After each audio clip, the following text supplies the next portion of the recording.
আজকে ইফতার অনুষ্ঠানে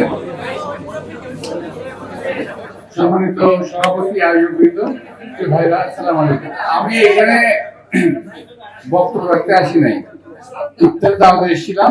আনফরচুনেটলি আমার অন্য একটা প্রোগ্রাম পড়ে গেছে, এই জন্য চলে যেতে হবে। আমি আপনার সবাইকে অত্যন্ত আন্তরিকভাবে শুভেচ্ছা জানাচ্ছি, ধন্যবাদ জানাচ্ছি। আপনার বিগত নির্বাচনের সময় অনেক কঠিন পরিশ্রম করে কাজ করেছেন, অনেক ঘাত প্রতিঘাত, এবং এখনো জনগণের সামনে প্রচেষ্টার মাধ্যমে এই দেশের জনগণের সমস্যাগুলো তুলে ধরার চেষ্টা করছেন। এবং খুব ছোট ছোট বিষয় যেগুলো নাকি সাধারণ মানুষের নজরে আসে না, বড় ক্যামেরার নজরে পড়ে না, আপনার ছোট ক্যামেরার নজরে পড়ে যায়। বিশেষ করে আপনাদের সোশ্যাল মিডিয়া এগুলো আমরা খুব বেশি রকম লক্ষ্য করি।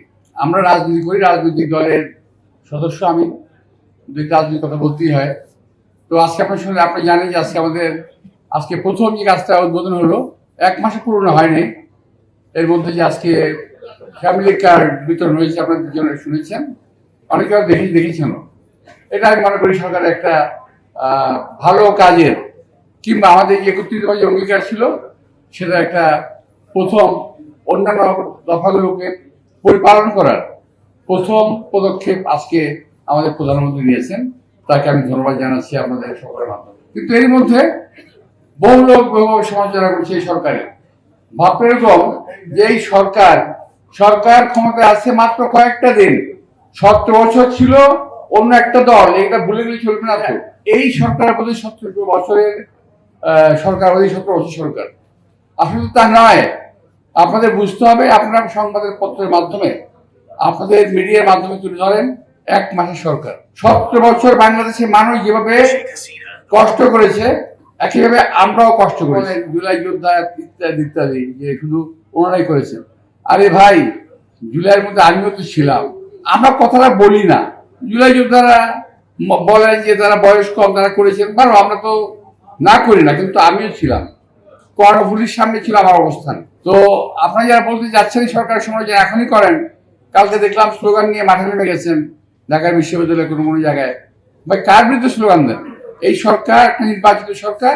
আপনারা ভাববেন না যে এই সরকার একটা আওয়ামী লীগের মতো রাতের অন্ধকারের ভোটের সরকার, কিন্তু না, কোটি লোকের ভোটে নির্বাচিত সরকার। এছাড়াও দাবির কথা জানানোর একটা সিস্টেম আছে, সিস্টেম আসতে পারেন, কিন্তু দয়া করে দেশে এই অবস্থায় এই সরকারকে বিব্রত করার চেষ্টা করবেন না। কিছু কিছু লোক ক্ষমতায় যাওয়ার লোভে দেশটিকে একটা অস্থিতিশীল পরিস্থিতির মধ্যে নিয়ে যেতে চায়। এই রমজান মাসে আপনারা দয়া করে ওই অস্থিতির পরিবেশ সৃষ্টি করার চেষ্টা করবেন না। যে রোজা মুখে রেখে মিথ্যা কথাটা বলেন না, অপপ্রচার করেন না, উল্টা পাল্টা গালিগালাজ করেন না। এতে নিজেদের বংশের পরিচয়, মর্যাদা কিন্তু পরিচয় পাওয়া যায়।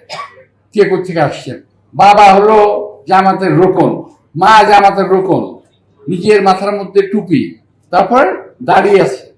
অর্থাৎ সুন্নতের সমস্ত কিছু উপকরণ শরীরে রেখে যখন একটা মানুষ রোজা মুখে রেখে গালিগালাজ করে, তার রোজা কি থাকে? তো ভাই, আমি শুধু প্রতিবাদ করি, কথা আমি বলে গেলাম, করে জানেন, অনেকগুলো মিডিয়া তো প্রতিবাদটা করে গেলাম। তবে আমরা রোজা মুখে রেখে গালিগালাজ করি না, মিথ্যা কথা বলি না, একজন মানুষের বিরুদ্ধে অপবাদ দিয়ে নিজেকে প্রতিষ্ঠিত করার চেষ্টা কখনো করি নাই। আমার রাজনৈতিক কেরিয়ার 1 বছরের না, বহু দিনের। সুতরাং এই কেরিয়ারকে টোকা দিয়ে ফেলে দেওয়ার চেষ্টা করো না। নিজেদের কেরিয়ারকে বিল্ড আপ করো, সত্যি কথা বলে, মিথ্যা কথা বলে, অপবাদ দিয়ে এই বোঝার মাসে মানুষকে খারাপ করার চেষ্টা করো না।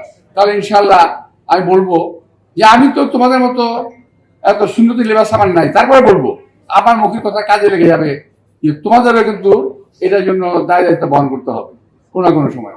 তোমাদের সবাইকে আজকে আমাকে আমন্ত্রণ জানিয়েছি তোমাদের, তো সবাইকে আন্তরিকভাবে এবং মেহমান যারা আছেন সবাইকে আমি ধন্যবাদ জানিয়ে এবং ক্ষমা প্রার্থনা করে আমার অন্য একটা প্রোগ্রামে যাচ্ছি। সবাইকে ধন্যবাদ। আসসালামু আলাইকুম।